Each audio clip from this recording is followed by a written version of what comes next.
روزہ کسے کہتے ہیں؟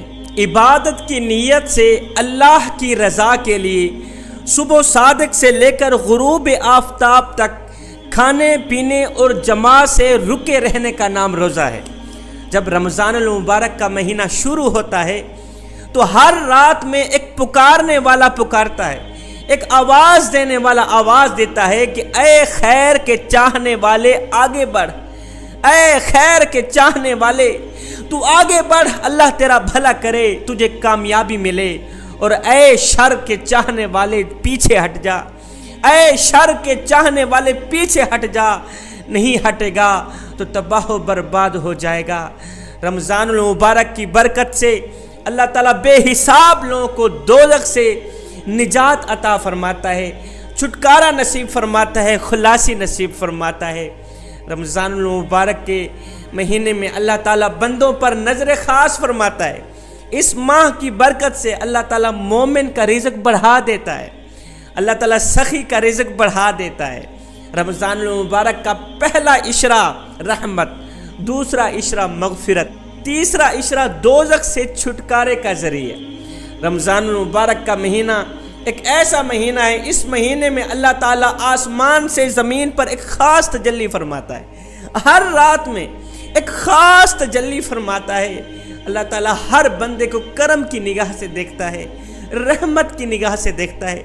رحمت کی نگاہ سے دیکھ کر میرا اللہ فرماتا ہے، دنیا والو ہے کوئی مجھ سے بخشش طلب کرنے والا کہ آج کی رات میں اسے بخش دوں، اور ہے کوئی بے اولاد مجھ سے نیک نرینہ اولاد مانگنے والا، ہے کوئی مجھ سے صالح اولاد مانگنے والا، آج کی رات میں اسے نیک نرینہ اور صالح اولاد عطا کروں۔ اور دنیا والو ہے کوئی مجھ سے بیماری سے چھٹکارا حاصل کرنے والا، آج رات میں اسے تندرستی عطا کروں، آج میں اسے صحت عطا کروں۔ اور ہے کوئی مجھ سے اپنے گناہوں کی بخشش طلب کرنے والا، ہے کوئی میری آغوش میں آنے والا، آج رات میں اسے اپنی رحمت کی آغوش میں ڈھانپ لوں۔ ہے کوئی مجھ سے اپنی عمر میں برکت لینے والا، آج رات میں اس کی عمر میں برکت ڈال۔ اللہ تعالیٰ کی تمام کتابیں اس ماہ مبارک میں نازل ہوئیں، تورات، انجیل، زبور، قرآن مجید، یہ تمام کتابیں اللہ تعالیٰ نے اسی ماہ مبارک میں نازل فرمائیں۔ روزہ اللہ تعالیٰ سے بندے کی سفارش کرتا ہے، اللہ کو کہتا ہے مالک میں نے اسے کھانے سے روکا یہ رک گیا، مالک میں نے اسے پینے سے روکا یہ رک گیا، میرے ادب کی وجہ سے، میرے احترام کی وجہ سے اس نے ڈنڈی مارنی چھوڑ دی، نہ حق قتل کرنا چھوڑ دیا، اس نے ظلم کرنا چھوڑ دیا، میرے ادب اور احترام کی وجہ سے اس نے اپنے ہاتھوں سے کسی کو ایذا دینی چھوڑ دی، تکلیف دینی چھوڑ دی، کسی کو درد دینا چھوڑ دیا، ایڑھی مار کے چلنا چھوڑ دیا، فخر سے چلنا چھوڑ دیا، غرور سے چلنا چھوڑ دیا، غلط سننا چھوڑ دیا، میری خاطر اس نے غلط بولنا چھوڑ دیا، میری خاطر اس نے اپنے اندر سے حسد نکال دیا، غرور اور تکبر نکال دیا، اللہ اکبر، اپنے دل سے نفاق نکال دیا۔ مالک اس نے میری خاطر سب کچھ کیا، میں تجھ سے اس کی سفارش کرتا ہوں، مالک تو اسے بخش دے۔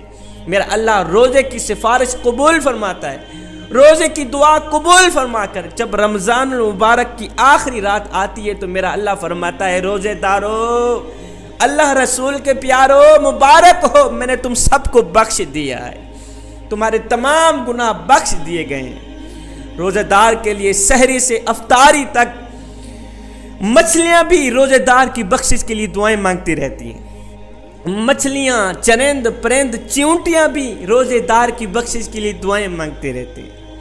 روزہ دار اللہ سے مانگنے کے لیے، دعا کے لیے جب ہاتھ اٹھاتا ہے تو میرا اللہ جنت کی تمام حورین کو کہتا ہے چپ کرو، اپنی عبادت بند کر دو، عبادت چھوڑ کے میرے روزے دار بندے کی دعا پر آمین کہو۔ میرا روزے دار دعا مانگ رہا ہے، تم آمین کہو۔ مجھے بتاؤ جس کی دعا پر جنت کی تمام حورین آمین کہہ رہی ہوں، کیا خیال ہے وہ دعا قبول نہیں ہوتی ہوگی؟ یہاں سے نکلتی بعد میں ہوگی، قبول پہلے ہوتی ہوگی۔ روزہ دار کو روزہ افطار کرانے سے اللہ تعالیٰ افطار کرانے والے کے تمام گناہ بخش دیتا ہے، اس کے رزق میں برکت ڈال دیتا ہے جو شخص کسی روزہ دار کا روزہ افطار کراتا ہے۔ میرے نبی نے فرمایا اللہ اکبر، جو شخص کسی روزہ دار کو ٹھنڈا پانی پلاتا ہے، جو شخص کسی روزہ دار کی افطاری کے وقت اسے کوئی شربت پلاتا ہے، ایسے شخص کے بارے میں میرے نبی کا یہ وعدہ ہے کہ ایسے شخص کو قیامت کے دن حوض کوثر کا جام پلاؤں گا۔ تو جوانوں، روزے کے دوران کھانا پینا اور بیوی سے صحبت کرنے سے روزہ ٹوٹ جاتا ہے۔ کھانے سے، پینے سے، بیوی سے صحبت کرنے سے روزہ ٹوٹ جاتا ہے۔ خدا نہ کرے اگر تم سے روزہ ٹوٹ بھی جائے۔ ایک شخص آیا میرے حضور علیہ الصلوۃ والسلام کی خدمت میں، آقا اگر روزہ ٹوٹ جائے تو کیا کریں؟ میرے نبی نے فرمایا میاں اگر روزہ ٹوٹ بھی جائے، خدا نہ کرے تم سے یہ غلطی، یہ گناہ ہو جائے تو ایک غلام آزاد کر دینا۔ آقا اگر یہ بھی نہ کر سکیں تو فرمایا 60 مسکینوں کو 2 وقت کا پیٹ بھر کے کھانا کھلا دینا۔ آقا اگر یہ بھی نہ کر سکے تو میرے کریم نبی نے فرمایا پھر 60 دن مسلسل روزہ رکھنا، تمہارا کفارہ ادا ہو جائے گا۔ ایک صحابی میرے حضور علیہ الصلوۃ والسلام کی خدمت میں حاضر ہوا، رمضان المبارک کا مہینہ ہے۔ ایک صحابی میرے کریم نبی کی خدمت میں حاضر ہوا، آقا کوئی ایسا عمل بتا دیں جو مجھے سیدھا جنت تک لے جائے، کوئی ایسا عمل بتا دینا آقا جو مجھے سیدھا جنت تک لے جائے۔ میرے کریم نبی نے فرمایا رمضان المبارک کے روزے رکھا کر، یہ بے مثال عمل ہے، یہی عمل تجھے سیدھا جنت تک لے جائے۔ میرے کریم نبی نے فرمایا افطار کے وقت بہت سے لوگوں کو اللہ تعالیٰ کی طرف سے جہنم سے آزادی کا پروانہ ملتا ہے۔ تو جوانوں، آخر میں ایک اہم سبق دے کے اجازت چاہوں گا۔ جوانوں، سحری کے وقت کہیں ایسا نہ ہو تمہارے سامنے تو 10 کھانے پڑے ہوں اور تمہارے محلے میں رہنے والے غریب شخص کو سوکھی روٹی بھی نہ ملے سحری کے لیے۔ افطاری کے وقت تمہارے سامنے 12 کھانے لگے ہوئے ہوں اور کہیں ایسا نہ ہو تمہارے محلے میں رہنے والا غریب شخص سوکھی روٹی اور ٹھنڈے پانی کے لیے ترستا رہے۔ رمضان المبارک کو غنیمت جانو، اس رمضان میں ڈھیروں نیکیاں خرید لو، ڈھیروں نیکیاں حاصل کر لو۔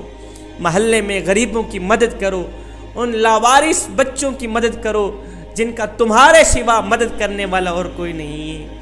اگر جس نے مدد کرنی بھی ہے تو وقت پر کریں، یہ نہ سوچے کہ کل میں مدد کروں گا، ہو سکتا ہے کل تیری زندگی میں نہ لکھی گئی ہو سکتا ہے یہ نیکی تیری زندگی کی آخری نیکی ہو سکتا ہے یہ اذان تیری زندگی کی آخری اذان ہو، یہ نماز تیری زندگی کی آخری نماز ہو۔ کل کا سوچنے والے آج ہی جو کرنا ہے کر لے۔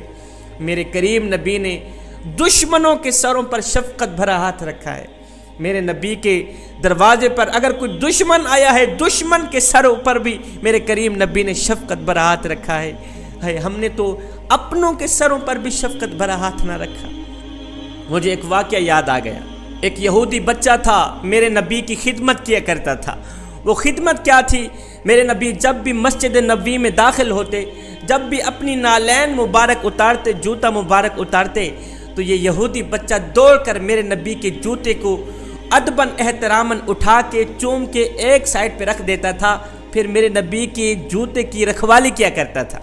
میرے نبی کے جوتے کو چومنے کے لیے، نالین مبارک کو چومنے کے لیے اگر اوپر چھوٹی موٹی مٹی پڑتی نا تو یہ یہودی بچہ فوراً ہی میرے کریم نبی کے جوتے کو صاف کر لیتا۔ میرے نبی کے جوتے کی رکھوالی کے لیے کھڑا ہے۔ میرے کریم نبی جب بھی مسجد نبوی سے باہر نکلتے تو یہ یہودی بچہ فوراً جوتا اتارتا، میرے نبی کے قدم مبارک پہ ڈال دیتا۔ جوتا پہنا رہا ہے، جوتا اتار رہا ہے۔ قربان جاؤں آقا کی امن پسندی پر، میرے نبی نے ایک دن بھی نہیں کہا تھا او یہودی ماں کے یہودی بچے کلمہ پڑھ لے، ایک دن بھی نہیں کہا تھا۔ میرے نبی جانتے ہیں یہ خود بھی یہودی ہے، اس کی ماں بھی یہودی، اس کا باپ بھی یہودی، ایک دن بھی نہیں کہا کہ تو کلمہ پڑھ کے مسلمان ہو جا، غلامی کرتا رہا۔ ہائے میں قربان جاؤں یہودی بچے تیرے مقدر پر، وہ نالین جو فرشتے اٹھانے کے لیے ترستے ہیں، یہودی بچے نے ایک بار نہیں ہزاروں بار اٹھائی ہیں، ہزاروں بار وہ جوتا چوما ہے، ہزاروں بار وہ نالین مبارک چومی ہے۔ آئے روزانہ آنے والا، روزانہ نظر آنے والا، روزانہ خدمت کرنے والا بچہ ایک دن نظر نہ آیا۔ ایک دن گزرا، 2 دن، تیسرے دن میرے آقا نے پوچھا صحابہ وہ بچہ جو میری غلامی کرنے کے لیے آتا تھا، جو میری نوکری کے لیے آتا تھا، مجھے جوتا پہنا رہا ہے، جوتا اتار رہا ہے، میرا جوتا صاف کر رہا ہے۔ روزانہ نظر آنے والا بچہ 3 دن ہو گئے ہیں، نظر کیوں نہیں آ رہا؟ کسی نے کہا آقا وہ بچہ بیمار ہو گیا ہے اور بہت زیادہ بیمار ہو گیا۔ میرے کریم نبی نے فرمایا صحابہ آؤ پھر چلتے ہیں، اس کا حال پوچھنے کے لیے اس کے گھر جاتے ہیں۔ کسی نے کہا آقا وہ یہودی ہے، وہ یہودی ماں کا بچہ، یہودی باپ کا بچہ، آپ اس کے گھر اس کا حال پوچھنے کے لیے جا رہے ہیں۔ میرے کریم نبی نے فرمایا صحابی وہ مسئلہ الگ ہے، یہ دیکھ کہ وہ نوکر کس کا ہے، یہ دیکھ وہ غلام کس کا ہے۔ میرے نبی اس کا حال پوچھنے کے لیے اس کے گھر پہنچے، دیکھا آدھی روح اندر ہے، آدھی روح باہر ہے، زندگی موت سے جنگ لڑ رہا ہے۔ میرے کریم نبی نے جب اس کی حالت دیکھی، میرے نبی نے فرمایا بچے ساری زندگی تو میری غلامی کرتا رہا، ساری زندگی تو میری نوکری کرتا رہا، ساری زندگی میرے جوتے پالش کرتا رہا، ساری زندگی مجھے جوتا پہناتا رہا، اتارتا رہا، ساری زندگی تو نے میرا دیدار کیا۔ میں تمہیں ایک ایسا تحفہ دینے آیا ہوں کہ مرنے کے بعد میرے اللہ کا دیدار بھی کر لینا، مرنے کے بعد میرے مالک کا دیدار بھی کر لینا۔ اور بچے اب پڑھ لے، اب میں تجھے نوازنے آیا ہوں، تیری ساری زندگی کی نوکری کی جزا دینے آیا ہوں، پڑھ لے لا الہ الا اللہ محمد الرسول اللہ۔ اس یہودی بچے نے اپنے باپ کی طرف دیکھا، اس کا باپ بھی یہودی تھا۔ باپ نے بچے کو دیکھتے ہی کہا نہیں بچے یہاں نا کی تو کوئی گنجائش ہی نہیں، اور بیٹے تجھے پتہ نہیں ہے نبیوں کا سردار ہمارے گھر چل کے آیا ہے، نبیوں کا امام ہمارے گھر چل کے آیا ہے، بچے پڑھ لے لا الہ الا اللہ محمد الرسول اللہ۔ تو آج مر رہا ہے، آج کے دن تیری نوکری ختم، آج سے تیرے نبی کی میں خود ہی نوکری کیا کرتا رہوں گا، آج سے تیری نوکری ختم ہے۔ بچے نے کلمہ پڑھا، روح پرواز ہو گئی، اللہ کو جا ملا۔ باپ بھی کلمہ پڑھ کے مسلمان، ماں بھی کلمہ پڑھ کے مسلمان۔ اب یہ ساری زندگی انہوں نے میرے نبی کی نوکری پہ لگا دی۔ میرے نبی نے غیروں کے سروں پر شفقت بھرا ہاتھ رکھا، ہم نے اپنوں کے سروں پر بھی شفقت بھرا ہاتھ نہ رکھا۔ جوانو نفرتیں نہ پھیلاؤ، محبت پھیلاؤ، محبت پھیلاؤ، پیار کرو نبی کی امت سے، محبت کرو نبی کی امت سے، شفقت کرو نبی کی امت پہ، احساس کرو نبی کی امت پہ۔ اگر میں آپ کے بچوں سے پیار کروں تو میں آپ کو کتنا اچھا لگوں گا، اگر آپ میرے بچوں سے پیار کریں گے تو آپ مجھے کتنے اچھے لگیں گے۔ تو جب ہم سب آقا کریم کی امت سے پیار کریں گے تو ہم سب آقا کو کتنے اچھے لگیں گے۔